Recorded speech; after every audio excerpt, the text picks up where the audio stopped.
Aloha, and welcome back to your communications course. Now, I know there's a lot of videos in the first week, and I apologize, but in order to get off to a really good start, we need some really important pieces of information, and we all have to be working on the same definition.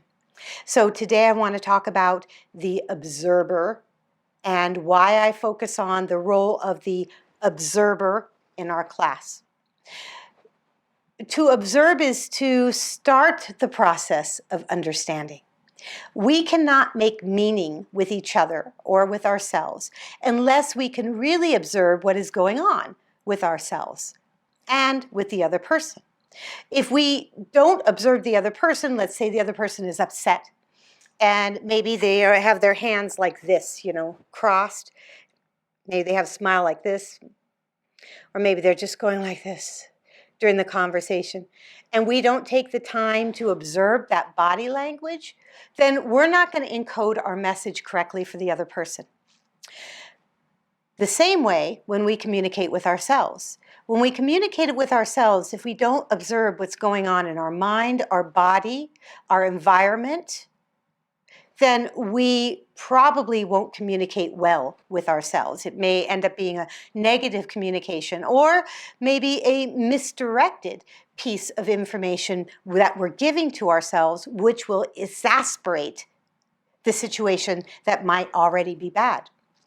So the role of the observer really is this understanding that if we do not observe our world, our environments, and ourselves from as realistic and as a practical space as we possibly can observe, then we're going to make miscommunications. We're going to make a lot of assumptions about other people and about ourselves. So we develop becoming the observer in this class, and we do that two different ways. The first way is journal work. I know a lot of people hate the journal work, and you are welcome to do a written journal if you want, or to keep a journal that's audio, or to keep a video journal. Whatever you want to do works for me, okay? But you need to keep a journal, and the journal is simple observations in your everyday life. How do you communicate with your folks? How do you communicate with your brothers and sisters? How do you communicate with your friends, with your teachers, with your employers? How do you send communication out in the world? By what you wear, by your haircut, by the jewelry you choose to put on, by the mannerisms you use. Do you smile? Or when you're in concentration, does the brows knit, right? Under what circumstances set you off? What circumstances make you happy? These are all observer questions.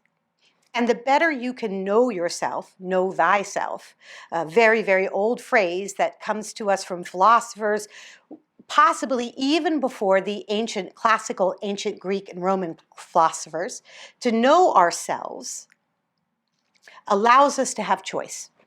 The better we know ourselves, the more choice we have in how we react, how we communicate, and also how we go after our dreams in this world. And that's what we really want, right? To have a happy life. To have a happy life, we need to know ourselves.